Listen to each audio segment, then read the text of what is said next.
آپ کو شاید یاد نہیں، میرا نام ہے صلاح الدین۔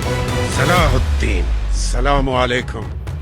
دنیا میں جب بھی عدل، انصاف، بہادری اور جہاد فی سبیل اللہ کی مثال دی جائے گی، سلطان صلاح الدین ایوبی کا نام سب سے اوپر ہوگا۔ وہ اسلامی تاریخ کے عظیم مجاہد اور سپہ سالار تھے، جنہوں نے بیت المقدس کو 88 سال کی غلامی کے بعد کروسیڈرز کے قبضے سے آزاد کرایا، بیت المقدس کو دوبارہ اسلام کے جھنڈے تلے واپس لیا۔ آج ہم اسی مرد مجاہد اور بیٹل آف حطیم کے بارے میں بات کریں گے، ایک ایسی جنگ جو نہ صرف تلوار سے بلکہ حکمت، دلیل اور انصاف کے اصولوں سے جیتی گئی۔ آپ کے لیے کیا ہے یروشلم؟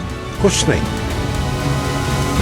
سب کچھ۔ سلطان صلاح الدین ایوبی کا اصل نام یوسف ابن ایوب تھا۔ وہ 1137 یا 38 کے قریب ارکت، عراق کی ایک سٹی میں پیدا ہوئے، جو اس وقت کا ایک چھوٹا سا قصبہ تھا۔ ان کا خاندان کردش نسل سے تعلق رکھتا تھا۔ ان کے والد نجم الدین ایوب اور چچا اسد الدین دونوں ہی ایوبی قبیلے کے مشہور سردار اور سپہ سالار تھے۔ صلاح الدین کے خاندان کا تعلق اس وقت کے اسلامی امیر نور الدین زنگی کی حکمرانی سے بھی جڑا تھا، جو شام اور عراق کے علاقوں میں اسلام کے دفاع کے لیے مشہور تھے۔ بچپن سے ہی صلاح الدین کے دل میں جہاد کا جذبہ اور علم کا شوق کوٹ کوٹ کر بھرا ہوا تھا۔ ان کی تعلیم کا آغاز دمشق میں ہوا، جہاں انہوں نے قرآن پاک، حدیث نبوی، فقہ کے اصول اور جنگ کی صلاحیتیں سیکھی۔ وہ امام غزالی کی تعلیمات سے بھی بے حد متاثر تھے، جو بعد میں ان کے عدل اور حکمت کی بنیاد بنی۔ صلاح الدین نے اپنی سپہ سالاری کا آغاز نور الدین زنگی کی فوج میں ایک معمولی سپاہی کے طور پر کیا، لیکن ان کی قابلیت اور وفاداری نے انہیں جلد ہی بلندی پر پہنچایا۔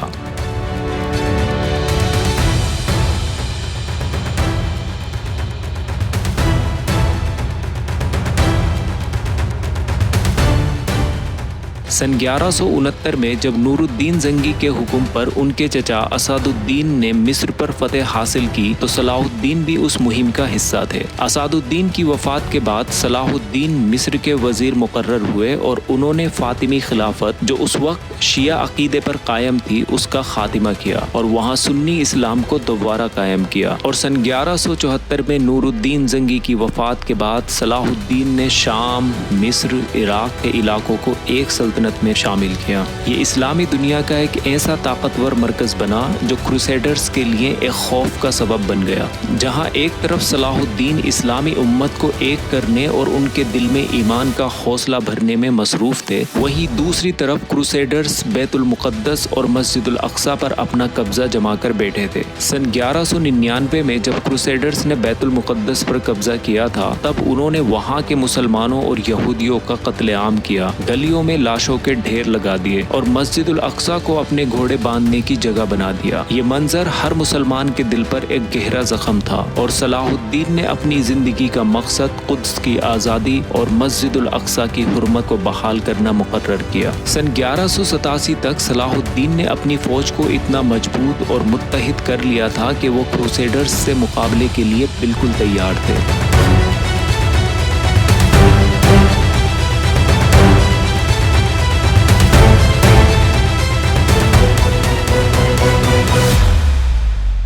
بیٹل آف حطیم سے پہلے انہوں نے ایک شاندار اسٹریٹجی بنائی اور کروسیڈرز کی پانی اور اناج کی سپلائی روک دی۔ یہ ان کے لیے سب سے بڑا امتحان تھا، کیونکہ گرم میدان اور لمبے سفر نے ان کی فوج کو پہلے ہی تھکا دیا تھا۔ 3 جولائی 1187 کو صلاح الدین کی فوج اور کروسیڈرز کے درمیان حطیم کے میدان میں مقابلہ شروع ہوا، اور یہ جنگ اتنی سمجھداری اور چالاکی سے لڑی گئی تھی جس میں ہر قدم پلان کے مطابق اٹھایا گیا۔ صلاح الدین نے اپنی فوج کے ساتھ کروسیڈرز کو ایک ایسے میدان میں لے آئے جہاں پانی کا کوئی سورس نہیں تھا۔ حطیم کا یہ میدان گرم ریت اور تپتی دھوپ سے بھرا ہوا تھا۔ صلاح الدین کی فوج نے ہر طرف سے کروسیڈرز پر تیر برسائے اور انہیں پریشان کیا اور تھکایا۔ کروسیڈرز کی فوج پیاس، تھکان اور گرمی سے ٹوٹ چکی تھی۔ اگلے دن یعنی 4 جولائی 1187 کو صلاح الدین نے آخری حملہ کیا۔ اس مقابلے میں جیروسلم کنگ، گے آف لوسنگنن اور ان کے سردار قید کر لیے گئے اور